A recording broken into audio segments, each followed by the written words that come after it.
இன்று வாசிக்க வேண்டிய வேத பாடம் ஆதியாகமம் அதிகாரம் 12 வசனங்கள் 1-9 முடிய. ஆதியாகமம் அதிகாரம் 12 வசனங்கள் 1-9 முடிய. கர்த்தர் ஆபிராமை நோக்கி, நீ உன் தேசத்தையும் உன் இனத்தையும் உன் தகப்பனுடைய வீட்டையும் விட்டு புறப்பட்டு நான் உனக்கு காண்பிக்கும் தேசத்துக்கு போ. நான் உன்னை பெரிய ஜாதியாக்கி உன்னை ஆசீர்வதித்து உன் பேரை பெருமைப்படுத்துவேன். நீ ஆசீர்வாதமாய் இருப்பாய். உன்னை ஆசீர்வதிக்கிறவர்களை ஆசீர்வதிப்பேன், உன்னை சபிக்கிறவனை சபிப்பேன். பூமியில் உள்ள வம்சங்கள் எல்லாம் உனக்குள் ஆசீர்வதிக்கப்படும் என்றார். கர்த்தர் ஆபிரகாமுக்கு சொன்னபடியே அவன் புறப்பட்டு போனான். லோத்தும் அவனோடு கூட போனான். ஆபிராம் ஆரானை விட்டு புறப்பட்ட போது 75 வயதுள்ளவனாய் இருந்தான். ஆபிராம் தன் மனைவியாகிய சாராயும் சகோதரனுடைய குமாரனாகிய லோத்தையும் தாங்கள் சம்பாதித்திருந்த தங்கள் சம்பத் எல்லாவற்றையும் ஆரானிலே சவதரித்த ஜனங்களையும் கூட்டிக் கொண்டு அவர்கள் கானான் தேசத்துக்கு புறப்பட்டு போய் கானான் தேசத்தில் சேர்த்தார்கள். ஆபிராம் அந்த தேசத்தில் சுற்றித் திரிந்து சீகேம் என்னும் இடத்திற்கு சமீபமான மோரே என்னும் சமபூமி மட்டும் வந்தான். அக்காலத்திலே கானானியர் அந்த தேசத்தில் இருந்தார்கள். கர்த்தர் ஆபிரகாமுக்கு தரிசனமாகி, உன் சந்ததிக்கு இந்த தேசத்தை கொடுப்பேன் என்றார். அப்பொழுது அவன் தனக்கு தரிசனமான கர்த்தருக்கு அங்கே ஒரு பலிபீடத்தை கட்டினான். பின்பு அவன் அவ்விடம் விட்டு பெயர்ந்து பெத்தேலுக்கு கிழக்கே இருக்கும் மலைக்கு போய் பெத்தேல் தனக்கு மேற்காகவும் ஆய் கிழக்காகவும் கூடாரம் போற்று அங்கே கர்த்தருடைய ஒரு பலிபீடத்தை கட்டி கர்த்தருடைய நாமத்தை தொழுது கொண்டான். அதன் பின் ஆபிராம் புறப்பட்டு தெற்கே பிரயாணம் பண்ணி கொண்டு போனான். இது தேவனுடைய வசனம். Praise the Lord everyone. கர்த்தர் நல்லவர், அவருடைய கிருபை என்றும் உள்ளது. இன்று திருத்துவத்தின் முதலாவது ஞாயிற்றுக்கிழமைக்குள்ள நம்ம கடந்து வர கர்த்தர் கிருபை செய்திருக்கிறார். சென்ற வாரங்களிலே நான் சொன்னது போல நம்முடைய பலிபீடத்தினுடைய ஆல்டர் லினன் நீங்க பார்த்தீங்கன்னா பச்சை நிறத்தில் இருக்கிறது, கிரீன் ஆல்டர் லினன். இது ஒரு லிட்டர்ஜிக்கல் கலர் என்று சொல்லுவார்கள். ஆராதனை ஒழுங்குல ஒரு விசேஷம். இப்போ இந்த கலர் கிரீன் சொல்லும்போது பச்சை நிறம் நம்ம பார்க்கும்போது பச்சை எதை குறித்து சொல்லுகிறது என்றால் வளர்ச்சியை குறித்து சொல்லுகிறது. மட்டுமல்ல, is also speaking about longevity. வளர்ச்சி மட்டுமல்ல, ஆனால் நீடிய ஆயுசை குறித்து சொல்லுகிறது. எது வளர வேண்டும் என்றால் அந்த வளர்ச்சிக்கு தகுந்த நேரம் ஒதுக்கி கொடுக்கப்பட வேண்டியதாக இருக்கிறது. ஆகவே இந்த சீசன் ஆஃப் ட்ரினிட்டி அல்லது சீசன் ஆஃப் ட்ரினிட்டி ஆஃப்டர் பெண்டகாஸ்ட்னு சொல்லும்போது நம்முடைய கிறிஸ்தவ கால அட்டவணையினுடைய ஆக நீளமான ஒரு காலம், the longest season in the Christian calendar. So you realize that growth needs time, takes time, growth takes time. அதனால தான் இந்த சீசன் நமக்கு வழங்கப்பட்டிருக்கிறது. And I pray that God will give us the strength and the grace to persevere in the season and to grow stronger and closer to God. வாசிக்க கேட்ட பாகத்தினுடைய முதலாவது வசனத்துல நம்ம பார்த்தோம் என்றால், if you have your Bibles with you in front of you, Genesis 12 verse 1, கர்த்தர் ஆபிராமை நோக்கி, நீ உன் தேசத்தையும் உன் இனத்தையும் உன் தகப்பனுடைய வீட்டையும் விட்டு புறப்பட்டு நான் உனக்கு காண்பிக்கும் தேசத்துக்கு போ. Genesis chapter 12 verse 1, we may be quite familiar with this. இந்த வசனத்தை நம்ம வாசிக்கும் போது ஒருவேளை நம்மளுக்கு அறிமுகமான ஒரு வசனமாக இருந்த பொழுதும் கூட அதனுடைய ஆழமான காரியங்களை நம்ம அறிந்து கொள்ள வேண்டும் என்றால் முன்பான வசனங்களை நம்ம வாசிக்க வேண்டியது அவசியமாக இருக்கிறது. To really understand Abraham and how his situation was prior, முந்தின வசனங்களை நம்ம வாசித்தோம் என்றால் ஆண்டவர் தெளிவாக என்ன செய்ய வேண்டும், எங்கு போக வேண்டும், எதை விட்டு செல்ல வேண்டும் அவர் சொன்ன பொழுதிலும், ஆனால் முந்தின வசனங்களை நம்ம பார்க்கும்போது ஜெனசிஸ் சாப்டர் 11 verse 27 இருந்து நான் வாசிக்கிறேன். verse 27 to 32, I want us to realize how and what Abraham felt and how his life was.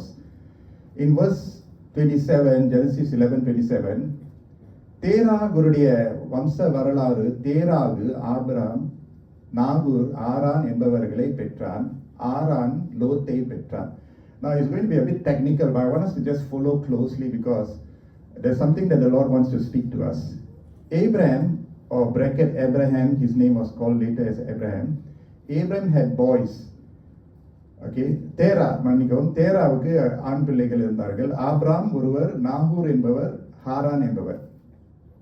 இந்த 3 பேரிலும் ஹாரானுக்கு ஒரு ஆண் குழந்தை இருந்தது. அந்த ஆண் குழந்தையின் பெயர் வந்து லோத். சரியா? 28வது வசனத்தை பார்க்கும்போது ஜெனசிஸ் 11:28, ஆரான் தன் ஜன்ம பூமியாகிய ஊர் என்கிற கல்தேய தேசத்துக்கு பட்டணத்திலே தன் தகப்பனாகிய தேராகு மரிக்கும் முன்னே மரித்தான். And it's a very powerful verse. What does he say? That Haran, தேரா அவனுடைய 3வது மகன். ஹாரான் தன்னுடைய தகப்பனார் உயிரோடு இருக்கிற காலத்துல ஹாரான் மரித்து போனான். Haran was the 3rd son of Terah. Okay, கொஞ்சம் டெக்னிக்கலா இருக்கும், but please bear with me. I just want to go through this first. So தேரான்ற ஒருவர் இருக்கார். தேரா அவருடைய குமாரர்கள் தான் Abram, Nagore, Heron. So Haran died, the Bible says, while his father was alive. Note பண்ணுங்க, grief number 1. Abraham's first grief was that he lost his own brother. He lost his own brother. Because he lost his own brother, Abraham had to carry the grief, not just his grief. அவருடைய துக்கம் மட்டும் இல்ல, he had to carry the grief of the father who was alive, his own father. அவருடைய சகோதரன் நாகூர், இன்னொரு சகோதரனுடைய அந்த வலியும் அவர் சுமக்க வேண்டியதா இருந்தது. அது மட்டும் இல்ல, ஆபிராம் தன்னுடைய காலம் சென்ற சகோதரன் ஹாரானுடைய மகனா இருக்கக்கூடிய லோத்தையும் கூட அவன் கவனிக்க வேண்டியதா இருந்தது. ஏன்னா ஆபிராம் முதலாவது Abram. So grief, Abraham had grief and that grief was heavy. Okay, now look at Genesis 11:29. ஆபிராமும் நாகூரும் தங்களுக்கு பெண் கொண்டார்கள். ஆபிராமுடைய மனைவிக்கு சாராய் என்று பெயர், நாகூருடைய மனைவிக்கு மில்கால் என்று பெயர். இவள் ஆரானுடைய குமாரத்தி. அந்த ஆரான் மில்காலுக்கும் இஸ்காலுக்கும் தகப்பன். Okay, we are following the English Bible, will be much more easy, I think. So both brothers, 2 சகோதரர்கள் ஆபிராம், நாகூர், அவர்கள் இருவரும் திருமணம் செய்தார்கள். ஓகே, நாகூருடைய மனைவி வந்து காலம் சென்ற ஆரானுடைய மகள். அவளுடைய பேர் வந்து மில்கா என்று சொல்லப்படுகிறது. Look at verse 30. வசனம் 30 பார்க்கும்போது, சாராய்க்கு பிள்ளை இல்லை, மலடியாய் இருந்தாள். Abraham's wife, both of them were married, but Abraham's wife could not bear a child to her husband. ஒரு பெண்ணாய் இருக்கும்போது அந்த பெண் திருமணம் பண்ண பிறகு அந்த பெண்ணுடைய மிகப்பெரிய ஒரு ஆசீர்வாதம் என்னவென்றால் ஒரு குழந்தையை பெற்று எடுப்பது. To bear a child is a blessing of a woman, especially a married woman. So grief number 2, Abraham had to carry the grief of the wife. சாராயுடைய அந்த அவமானம், அந்த வேதனை, அந்த துக்கத்தை ஆபிராம் சுமக்க வேண்டியதாய் இருந்தது. முதலாவது துக்கம் என்ன? தகப்பனார் மகனுடைய மரணம் மூலமாக தகப்பனாராக இருக்கக்கூடிய தேராவுடைய துக்கம் ஆபிராமுடைய துக்கமா இருந்தது. இன்னொரு சகோதரனா இருக்க நாகூருடைய துக்கம் ஆபிராமுடைய துக்கமா இருக்கிறது. இப்போது தன்னுடைய சொந்த மனைவியினுடைய துக்கம் அவருடைய துக்கமா இருக்கிறது. துக்கம் நிறைந்த ஒரு மகனாக ஆபிராம் காணப்படுகிறார். Now look at verse 31. Genesis 11:31. கவனமா இருக்கிறீங்க. Thank you. தேராகு தன் குமாரனாகிய ஆபிராமையும் ஆரானுடைய குமாரனும் தன் பேரனுமாய் இருந்த லோத்தையும் தன் குமாரன் ஆபிரகாமுடைய மனைவியாகிய தன் மருமகள் சாராயையும் அழைத்து கொண்டு அவர்களுடனே ஊர் என்கிற கல்தியாருடைய பட்டணத்தை விட்டு கானான் தேசத்துக்கு போக புறப்பட்டான். அவர்கள் ஆரான் மட்டும் வந்தபோது அங்கே இருந்து விட்டார்கள். ஆபிரகாம் மிகவும் ஆஸ்தி பணக்காரனாய் இருந்தாலும் அவனுடைய குடும்ப சூழ்நிலை மிகவும் வேதனையாக இருந்தது. ஒரு துக்கம் அடுத்து இன்னொரு துக்கம். This is a family that is in grief traveling. தேரா பயணமாக போகிற ஆபிரகாமுடைய தகப்பனார். It is not a happy travel. It is not a happy holiday. It is not a happy journey. It is a grief-filled journey. When you lose someone in the family and you are traveling, is big pain. Big pain. Double jeopardy சொல்லலாம். But it has not ended there. Verse 32 நீங்க பார்த்தீங்கன்னா தேராகுடைய ஆயுசு நாட்கள் 205 வருஷம். தேராகு ஆரானிலே மரித்தான். 11 verse 32 பார்க்கிறோம்ல. Terah lived 205 years and he died in Haran. He died in Haran. He died in Haran. Now, Terah, the father of Abraham, dies right before his very eyes. Abraham உடைய மூன்றாவது துக்கம் தேரா அவருடைய தகப்பனா அவருடைய மரணம். எங்கு மரிக்கிறார்? ஹாரான் என்ற ஒரு இடத்துல அவர் மரிக்கிறார். எவ்வளவு பெரிய ஒரு வேதனை. I want us to understand the grief that Abraham had to go through. Now we all understand Abraham to be Abraham, a father of many nations. But before he was a father of many nations, he was a man filled with grief. துக்கம் நிறைந்தவராக அவர் காணப்படுகிறார். இழப்பு, ஒரு இழப்பு இருந்தா பரவாயில்ல, இன்னொரு இழப்பு, அதுக்கு மேல அவமானம், அதற்கு மேல தாங்க முடியாத வேதனை, அதெல்லாம் இந்த ஒரு ஆபிரகாம் என்பவர் சுமந்து கொண்டே இருக்கிறதே நம்ம பார்க்கிறோம். And then now we come to once again to Genesis 12 verse 1. Shall we read that verse again? அந்த வசனத்தை மறுபடியும் நம்ம வாசிக்கலாமா? இணைந்து வாசிக்கலாம். Genesis 12 verse 1. கர்த்தர் ஆபிரகாமை நோக்கி, நீ உன் தேசத்தையும் உன் இனத்தையும் உன் தகப்பனுடைய வீட்டையும் விட்டு புறப்பட்டு நான் உனக்கு காண்பிக்கும் தேசத்துக்கு போ. The Lord said very clearly to Abraham, very precise, புறப்பட்டு போ. Leave your country, leave your people, leave your father's household. But it was not just about leaving, it was leaving and going. It was not just going, but to go where the Lord shows him to go. இந்த நாள் 3 குறிப்புகள் உங்களோடு பகிர்ந்து கொள்ள ஆசைப்படுகிறேன். Under the topic being a blessing, my first point is being a blessing, leave and go. ஒரு ஆசீர்வாதமாய் இருப்போமாக, நம்ம விட்டு போவோமாக. Sometimes in life we may not always have things aligned the way that we want them to be. சில நேரத்தில் நம்முடைய வாழ்க்கையில எதெல்லாம் நம்ம சரிப்படுத்தி சரியாக அழகாக வடிவமைத்து வாழ வேண்டும் என்று நம்ம சித்தம் கொண்டாலும் அது அமையாம இருக்கும்போது ரொம்ப கஷ்டமாக இருக்கும். ஆபிரகாம் துக்கம் கொண்டவனாக காணப்பட்டான். ஆபிரகாமுக்கு துக்கம் இருந்தது. Abraham was grieving, but God's promises were massive. The promises that came to Abraham came at a point where Abraham was at his lowest. அவர் மிகவும் உடைக்கப்பட்ட, தள்ளப்பட்ட, ஒதுக்கப்பட்ட நிலைமையில தான் கர்த்தர் அவரிடத்துல பேசுகிறது நம்ம பார்க்கிறோம். God's command came first. ஆண்டவர் ஆபிரகாமுக்கு சொன்ன கட்டளைகள் not just pack your bags, not just உன்னுடைய எல்லா காரியங்களையும் நீ ஆயத்தப்படுத்தி மட்டும் இல்லை, but God is calling Abraham to strip himself of his security blankets. அவர் எதை மேல அவருடைய நம்பிக்கையெல்லாம் வைத்தாரோ அதெல்லாம் அவர் விட்டு அவர் செல்ல வேண்டியதா இருந்தது.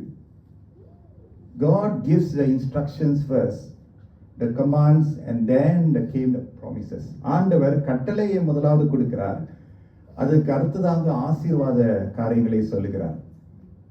பல நேரங்களிலே நமக்கு ஆண்டவருடைய ஆசீர்வாதங்கள் வேணும் என்று ஆசைப்படுகிறோம். Many times, oftentimes we are quick to want God to bless us and bless us immediately, instantaneously. but we are not able to receive his commands. அவருடைய ஆசீர்வாதங்கள் எனக்கு உடனடியாக அடிக்கடி வேண்டும். ஆனால் அவருடைய கட்டளைகள் அவர் சொல்லுகிறதை என்னால கேட்கிறதுக்கு சிரமமாக இருக்கிறது. ஆசீர்வாதம் வேண்டும், ஆனால் கட்டளை வேண்டாம், இன்ஸ்ட்ரக்ஷன்ஸ் வேண்டாம். We are humans. Sometimes we go into that mode that God, just give me what I need. Don't tell me what to do. எனக்கு எது அத்தியாவசியமோ அதை மட்டும் நீங்க தாங்க. Just bless me, Lord. Don't tell me what to do. But the Bible, from this passage, we learn that obedience precedes blessing. Amen, சொல்லுமா? Obedience precedes blessings. ஆசீர்வாதங்களுக்கு ஒரு சம்பந்தமாக இருக்கக்கூடியதுதான் கீழ்ப்படிதல். பிறரை நம்ம ஆசீர்வதிப்பதற்கு எதெல்லாம் நம்ம விட்டுவிட வேண்டும் என்ற சிந்தனை நமக்கு வர வேண்டும். To bless someone else, what are the things that we can leave aside or leave behind or put aside? What are the things that we can leave aside so that we can go and be a blessing?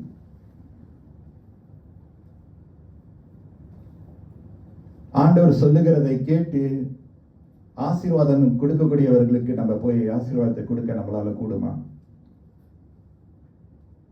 We can begin here in our spiritual family. நம்முடைய ஆவிக்குரிய குடும்பத்தில் இங்கு நம்ம துவங்கலாம். எதெல்லாம் நம்ம நம்முடைய comfort ஜோன்ல இருக்கிறதோ அதெல்லாம் விட்டு நம்ம அறியாத பேசாத நமது உறவாட ஜனங்களிடத்துல போய் சேர்ந்து நம்மளால பேச முடியுமா? நம்மளால வாழ்த்துதலை தெரிவிக்கலாமா? நம்முடைய ஆசீர்வாதங்களை பகிர்ந்து கொள்ளலாமா? What about someone who is crossing our mind today? இன்றைக்கு நம்முடைய மனதில் நம்முடைய சிந்தையில இரவும் பகலுமாக நம்முடைய சிந்தையில யாருடைய முகம் நமக்கு முன்பதாக வந்து கொண்டு இருக்கிறார்கள்? Who is having struggles in life? யார் தங்களுடைய வாழ்க்கையில வேதனையோடு பிரச்சனையோடு அழுத்தத்தோடு இருக்கிறார்கள்? Can we leave where we are and go out to where they are? அதுதான் ஆபிரகாம் செய்ய வேண்டியதா இருந்தது. Leaving the comfort zone, leaving our fear, selfishness and just go. Unless we go, we realize that they cannot come. நாம் செல்ல அழைக்கப்பட்டிருக்கிறோம். Leave and go. செல்ல அழைக்கப்பட்டிருக்கிறோம். அதனால்தான் கர்த்தர் சொல்லுகிறார், இந்த உலகத்துக்கு நீங்க ஒளியாய் இருக்கிறீங்க, என் நாமத்திலே போங்கள்னு கர்த்தர் சொல்லுகிறார். Leave and go. What are the things that are holding us back that we cannot rise up and go? ஏசாயா புத்தகத்தில் நம்ம பார்க்கிறோம், எழும்பி பிரகாசி உன் ஒளி வந்தது. எழும்பி பிரகாசி உன் ஒளி வந்தது. The Lord says before he went off to heaven, he said, go therefore, because I send you, you go. Leaving and going can be quite scary. விட்டு போவது மிகவும் கொஞ்சம் பயமாக இருக்கும், கொஞ்சம் திகிலா இருக்கும், அன்சர்டன்டிஸ் இருக்கும், என்சைட்டி இருக்கும், கேள்விக்குறிகள் எழும்பும். கர்த்தர் என்னிடத்துல தான் சொல்றாரா என்ற ஒரு அச்சம் இருக்கும், ஒரு பயம் இருக்கும், ஒரு சந்தேகம் இருக்கும். ஆனா கர்த்தர் ஆபிரகாம் இடத்துல சொல்லுகிறார், நீ எழும்பி புறப்படு. Leave and go. God has better things in store for you. Abraham, I have something in store for you, but you need to leave and go. அப்ப ஆபிரகாம் செல்ல வேண்டிய ஒரு சூழ்நிலையில அவர் இருக்கிறார். Brothers and sisters, if we want to be a blessing, நம்ம இருக்கிற இடத்துல இருக்க முடியாது. நம்முடைய சொந்த கம்ஃபர்ட் ஜோனை நம்ம வரைந்து இருக்க முடியாது. நான் பெற்ற ஆசீர்வாதமும் பிறரும் பெற்றுக் கொள்ள வேண்டும் என்ற அந்த மனப்பான்மை நமக்கு இருக்க வேண்டும். God is the one who blesses us. He wants us to be a blessing. அதனால தான் நம்முடைய role, just like what Abraham had to go through, he had to leave his grief, his security, all that he accumulated, and he need to move, he need to keep on going. Being a blessing is to leave and go where God is showing. Leave and go. Hallelujah, சொல்லுமா? இரண்டாவது நம்ம பார்க்கிறோம், being a blessing, he left and arrived. Okay? கர்த்தர் சொல்லுகிறார், நீ புறப்பட்டு போன்னு கர்த்தர் சொல்லுகிறார். But what did Abraham do? My second point is being a blessing, left and arrived. If you see in Genesis 12 verse 4, கர்த்தர் ஆபிரகாமுக்கு சொன்னபடியே அவன் புறப்பட்டு போனான். What a blessed verse. Verse 4. So Abraham left. I actually circled that phrase. So Abraham left. Wow, can you leave? The place you're already comfortable, you're already secure, your grief is there, you're acquainted with the grief and the sorrow and the துக்கம் அந்த நிலை உங்களுக்கு இன்னும் கம்ஃபர்டபுளா இருந்துச்சு. So Abraham left as the Lord had told him. கர்த்தர் ஆபிரகாமுக்கு சொன்னபடியே அவன் புறப்பட்டு போனான். Amen. If God is our commander, we are the soldiers. When the commander commands something, நம்முடைய பொறுப்பு என்ன செய்யணும்னா we need to leave and arrive where we need to arrive. புறப்பட்டு போனான். லோத்தும் அவனோட கூட போனான். ஆபிரகாம் ஆரானை விட்டு புறப்பட்ட போது 75 வயதுள்ளவனாய் இருந்தான். The beautiful part of this is Abraham continued from where his father Terah stopped. தேரா எங்கு நிறுத்தினாரோ, தேரா வந்து கானான் தேசத்துக்கு குடும்பத்தை கொண்டு போய் செலுத்த வேண்டியதா இருந்தது. ஆனால் தேரா ஹரான் என்ற இடத்துல அவர் நிறுத்தினார். அங்கு குடும்பத்தை நடத்தி அங்கு மரித்து போனார். எங்கு தேரா அந்த இடத்துல, in fact the place called Haran is a place called crossroads. Haran means crossroad. It's neither on the left or right, he's there right at the center. Terah stopped. But hallelujah. தேராவை விட ஆபிரகாம் இன்னும் தூரமாக போனார். ஹல்லேலூயா சொல்லுமா. God will bring us further than where our parents have been. நம்புறீங்களா நீங்க? அவர் உண்மை உள்ளவராக இருக்கிறார். Do you know your father and your mother, what is their cry? ஒரு தாய் ஒரு தகப்பனாருடைய ஆழமான ஒரு கதறுதல் என்ன தெரியுமா? I want my children to have a better life than me. Every parent has that cry inside. Whether your understanding about your parents, whatever it may be, but every father and mother, அவங்கள ஆழமான கதறுதல் என்னன்னா, நான் தவிக்கிறது போல என் மகன் தவிக்க கூடாது, என்னை விட அவன் இன்னும் நல்ல நிலையில இருக்கணும். அதுதான் ஒரு parent R cry. And God is faithful. God wants to bring Abraham further than where the father had gone. Hallelujah. Remember when Abraham left Haran என்ற இடத்தை ஆபிரகாம் வந்து புறப்பட்டு போகும்போது Sarai was still childless. This is a big lesson for us to learn, is that we obey God in spite and despite. Amen. நமக்கு பிடிக்குதோ இல்லையோ, நமக்கு ஆசீர்வாதம் வந்து சேருதோ இல்லையோ, எனக்கு சுகம் இருக்கிறதோ இல்லையோ, கர்த்தர் சொன்னபடியே நான் எழுந்து பிரகாசிப்பேன், எழும்பி போவேன். Abraham is still carrying the grief of not being a father and the wife not being a mother. Abraham தன்னுடைய சுய வேதனையில சுய நிலத்திலே அவர் இருந்தார் என்றால் கானான் தேசத்துக்கு அவரால் போக முடிந்திருக்காது. நீங்களும் நானும் ஆபிரகாமுடைய சந்ததியாக நம்ம அழைக்கப்பட்டிருக்க கூடாது.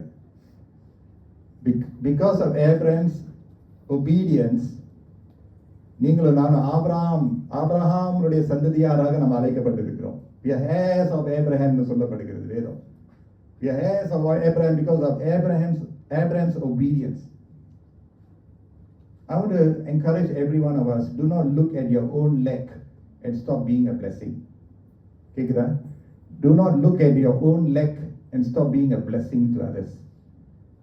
என் வாழ்க்கையில இந்த குறை இருக்கிறது, இந்த குறை நிறைவாக மாறவிட, என் வாழ்க்கையே ஒரு சேர வேண்டிய ஆசீர்வாதம் ஒன்றும் சேரலையே அப்படி நினைச்சிட்டு நீங்க ஒரு ஆசீர்வாதமா இல்லாம இருந்துறாதீங்க. அதாவது நீங்க ஒரு ஆசீர்வாதமா இருக்கணும். நம்முடைய குறைவில நம்ம ஸ்டில் ஒரு ஆசீர்வாதமாக இருக்க வேண்டும். ஆமென். அப்ப தேவன் ஆபிரகாமுடைய ஒவ்வொரு ஸ்டெப்ஸ் ஆண்டவர் பார்த்து கொண்டே இருக்கிறார். Remember, the Lord has not shown Abraham the stars and the sky and look up the stars. அது லேட்டர் பார்ட் வருது. ஆனால் ஆண்டவர் ஆபிரகாமுடைய உண்மைத்துவத்தை கவனித்துக் கொண்டே இருக்கிறார். I want to encourage every one of us, where God has told you to leave and where He has told you to go, keep on going. Keep on going. There's something beautiful that God has in store for us, ahead of us. Keep on going. Keep on going. Genesis 12 verse 5-6 பார்த்தீங்கன்னா, Genesis 5 verse 12 verse 5, Abram தன் மனைவியாகிய சாராயையும் தன் சகோதரனுடைய குமாரனாகிய லோத்தையும் தாங்கள் சம்பாதித்திருந்த தங்கள் சம்பத்தை எல்லாவற்றையும் ஆரானிலே சபதரித்த ஜனங்களையும் கூட்டிக் கொண்டு அவர்கள் கானான் தேசத்துக்கு புறப்பட்டு போய் கானான் தேசத்தில் சேர்ந்தார்கள். புறப்பட்டு போனார்கள், சேர்ந்தார்கள். ஆபிராம் அந்த தேசத்தில் சுற்றி திரிந்து சீகேம் என்னும் இடத்துக்கு சமீபமான மோரே என்னும் சமபூமி மட்டும் வந்தான். அக்காலத்திலே கானானியர் அத்தேசத்தில் இருந்தார்கள். Now the Lord already instructed, and Abraham obeyed, and he journeyed with his family, and he arrived.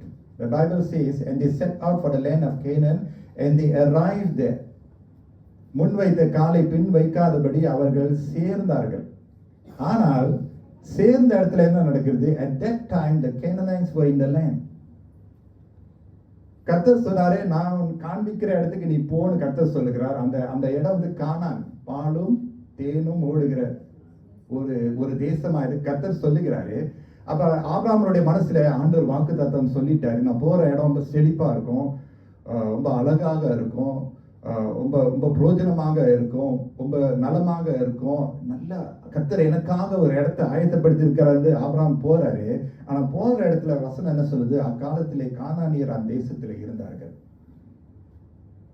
Obedience to God does not mean that we will arrive at a spotless place. தேவனுக்கு கீழ்ப்படிதல் நம்ம சேர வேண்டிய இடமானது ரொம்ப நமக்கு சாதகமாக 100% இருக்கும்னு மட்டும் நினைச்சிடாதீங்க. Not exactly. Your obedience doesn't mean that everyone agrees to you, the whole place will be accepting you, then everything will be beautiful for your arrival. ஆனால் அங்கு கானானியர்கள் அங்கு இருந்தார்கள். ஆபிரகாம், ஒரே தேவனை விசுவாசிக்கிற ஆபிரகாம், ஒரே தேவன் உண்டு என்று விசுவாசிக்கிற ஆபிரகாம் இப்பொழுது அந்நிய தேவர்களை வணங்குகிற கானானியர்கள் மத்தியில் இருக்கிறார். அவருடைய குடும்பத்தாரும் அங்கு இருக்கிறாங்க.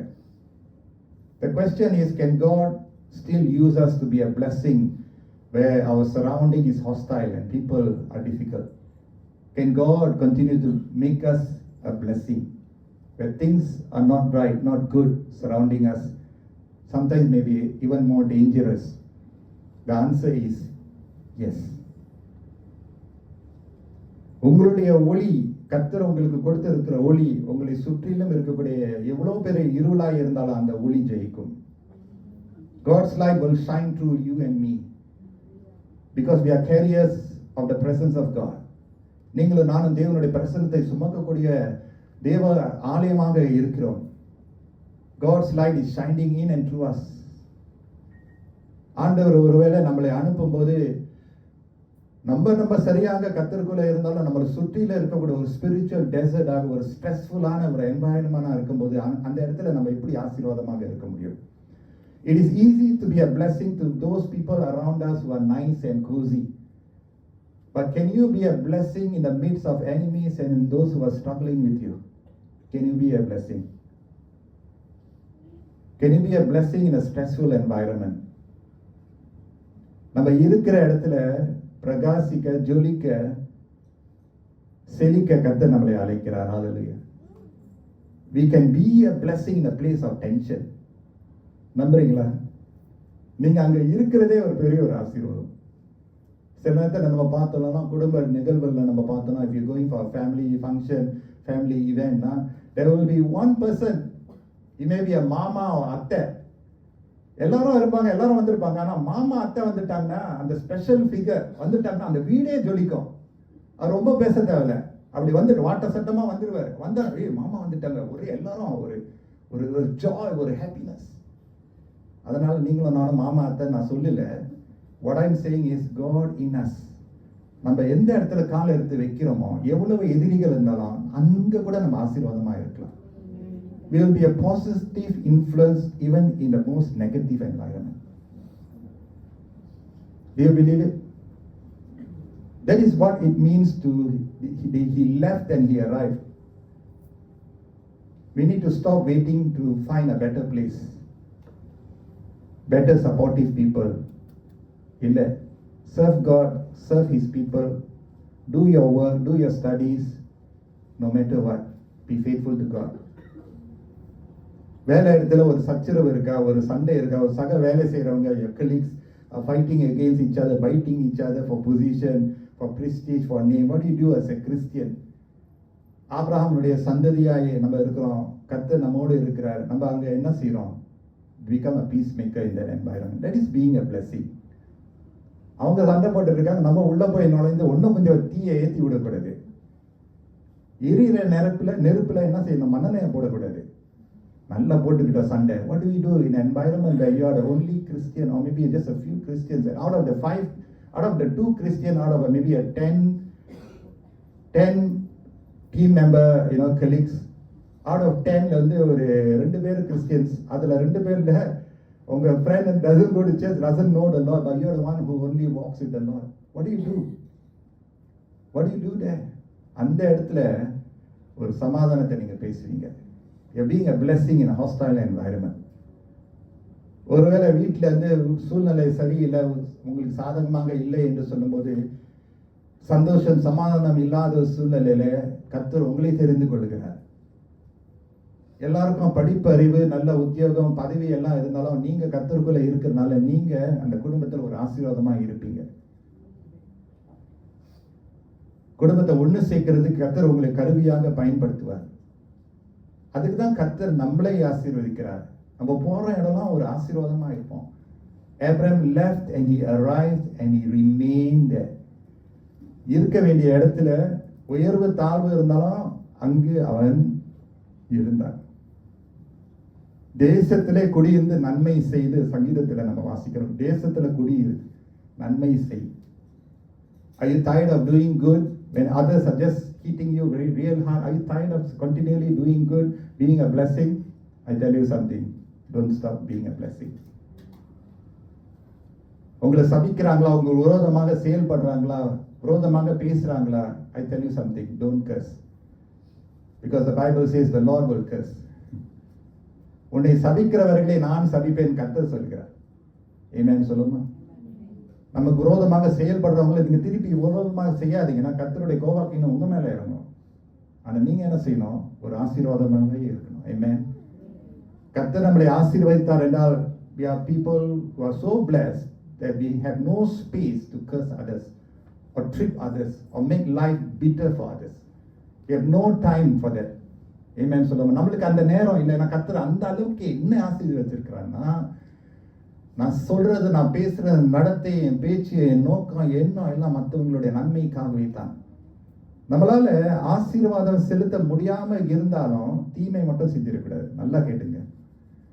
If you cannot do something good for someone else, don't ever do something evil.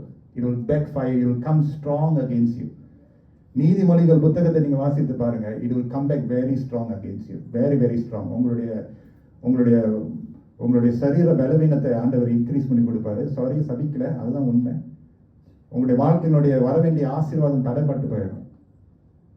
ஆனால் கர்த்தருக்கு ஏற்றதை நம்ம செய்யும்போது கர்த்தர் அவர் செய்ய வேண்டியதை அவர் செய்து முடிப்பார்.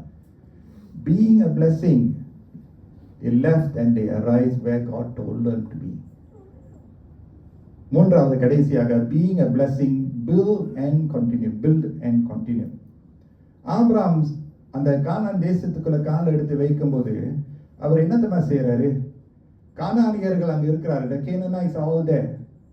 அந்நிய தேவர்களை வணங்கக்கூடிய கானானியர்கள் அங்க இருக்கிறார்கள்.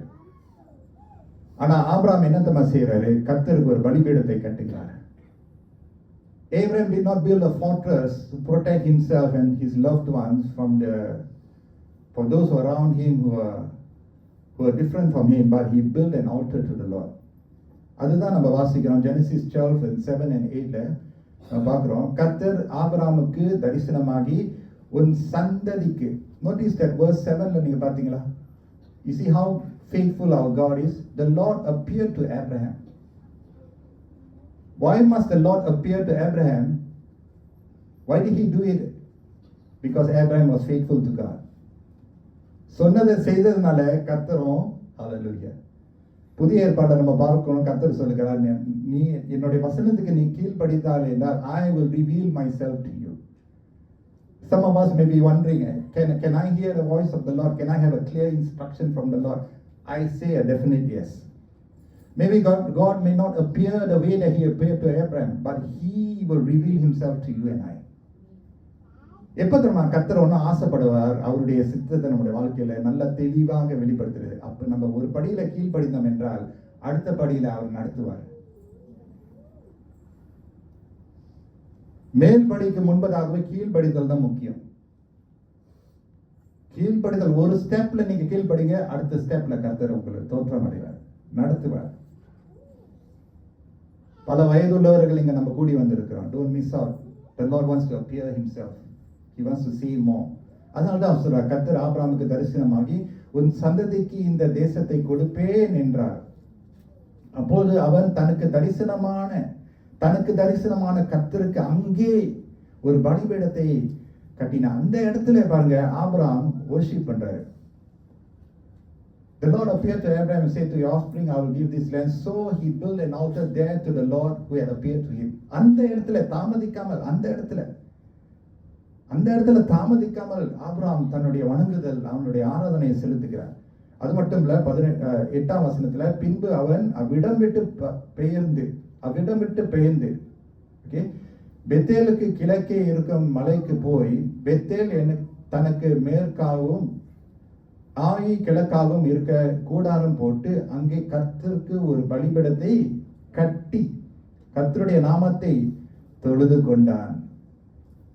There he built an altar to the Lord and called on the name of the Lord. Not once, but twice. And later on in scripture we see that Abraham continued to build an altar to the Lord. என்ன சொல்றாருன்னா, Lord, this land is yours. Public declaration பண்றாரு. ஆண்டவர் மேல சார்ந்திருக்கிறதை அவர் காண்பிக்கிறார். Abraham கட்டினார், பயணத்தை தொடங்கினார். He continued. அவர் கட்டினார், கண்டினியூ பண்ணார். கற்றாரு, பயணம் பண்றாரு. Hallelujah. In our regular life, நம்முடைய daily routines of our life, may we not fail to build an altar of worship wherever we are. இந்த ஆராதனை கர்த்தருக்கு ஒரு ஞாயிற்றுக்கிழமை மட்டும் இல்லைன்னு நம்மளுக்கு நல்லாவே தெரியும். ஞாயிற்றுக்கிழமை ஆராதனை மட்டும் ஒரு ஆராதனை அல்ல. ஆனா நம்முடைய அன்றாட வீட்டினுடைய சூழ்நிலையில, வேலை இடத்துல, பள்ளிக்கூடத்துல, when we build an altar to the Lord, what does it show? It shows that there is consistency.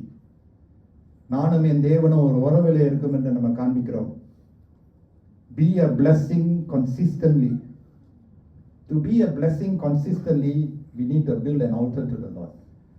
ஆண்டவருடைய நாமத்தை தொழுது கொள்கிறவர்கள் வாழ்க்கையினுடைய சுமைகள், அழுத்தங்கள், வருத்தம் இருந்தாலும் you cannot stop but blessing others. I know that there are many of us here, even for example, finance சொல்லும்போது our finance may not be very good, but மனசு இருக்கு. ஏன்னா அந்த மனசு கர்த்தரோடு இருக்கிறதுனால நான் எப்படிதான் ஆசீர்வதிக்க கூட அந்த மனசு எப்பொழுதும் இருக்கும். ஆபிரகாம் தனக்கு வந்த எல்லா சவால்களையும் மேற்கொண்டு தேவனுக்கு ஒரு ஆசீர்வாதமாகவே அவர் இருந்தார், ஜனங்களுக்கு ஒரு ஆசீர்வாதமாகவே அவர் இருந்தார். Being a blessing. What is our posture to God's blessing on us? தேவன் நமக்கு கொடுத்திருக்கிற ஆசீர்வாதங்களுக்கு நம்ம எப்படி மறுகுத்துரு கொடுக்கலாம்? I want to end with this thought. Do we realize that we are sitting here because someone else has been used by God to bless us? நம்புறீங்களா? இன்றைக்கு நம்ம பிழைத்து இருக்கிறோம்னா தேவன் இன்னொருவரை கொண்டு நம்மளை ஆசீர்வதித்திருக்கிறார் தான். அதுதான் உண்மை. It may be through finance, maybe even clothing கொடுத்திருப்பாங்க, இல்லாட்டி guidance, prayer, encouragement, support, ஒரு smile, ஒரு handshake, ஒரு message, ஒரு visit, ஒரு pat on the shoulder. மற்றவர்கள் நம்மளுக்கு ஒரு ஆசீர்வாதமாக இருந்ததுனால தான் இன்றைக்கு நம்ம இங்க இருக்கிறோம். அதுதான் உண்மை. அதுக்கு ஆதாரமாக நம்ம எல்லாரும் சாட்சி சொல்லலாம். நீங்களும் நானும் ஒரு ஆசீர்வாதமாய் தொடர்ந்து இருக்க கர்த்தர் நம்மளை ஆசீர்வதிப்பாராக. Amen. Let us pray.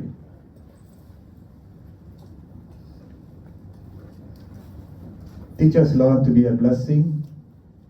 Teach us to receive your blessing and to give out the blessing that you have given us. நீர் எங்களுக்கு கொடுத்திருக்கிற எல்லா ஆசீர்வாதங்களை நாங்கள் எங்களுக்கு என்று வைக்காதபடி பிறருக்கு நாங்கள் வழங்கி கொடுக்க, அது நேரமாக இருந்தாலும், அது வரமாக இருந்தாலும், அது ஜபமாக இருந்தாலும், என்கரேஜ்மெண்ட் உற்சாகமாக இருந்தாலும், இதெல்லாம் நம்ம உம்மிடத்திலிருந்து நாங்கள் பெற்றோமோ மற்றவரிடத்திலிருந்து நாங்கள் பெற்ற நல்ல ஆசீர்வாதங்கள் நமக்குள் வைக்காதபடி பிறருக்கு நாங்கள் எடுத்துக்கொண்டு போய் சேர்க்க எங்களுக்கு கிருபை செய்யுமாறு நாங்கள் ஜெபிக்கிறோம் ஆண்டவரே. உம்முடைய வார்த்தை எங்களுக்கு நல்ல நிலத்தில் உழவட்டும். 30, 60, 100 மடங்கு நல்ல ஆசீர்வாதங்களை நாங்கள் பெற்றுக்கொள்ளத்தக்கதாக எங்களை நடத்துங்க. உம்முடைய பந்தியில் நாங்கள் சேரும்போது நாங்கள் ஆசீர்வதிக்கப்பட்ட சந்ததி என்று நாங்கள் அறிந்து கொள்ள எங்களுக்கு உதவி செய்யுங்க. சகல துதிகன மகிமை நாங்கள் உமக்கே எடுக்கிறோம். இயேசு கிறிஸ்துவின் மூலம் ஜெபிக்கிறோம் எங்கள் நல்ல பிதாவே.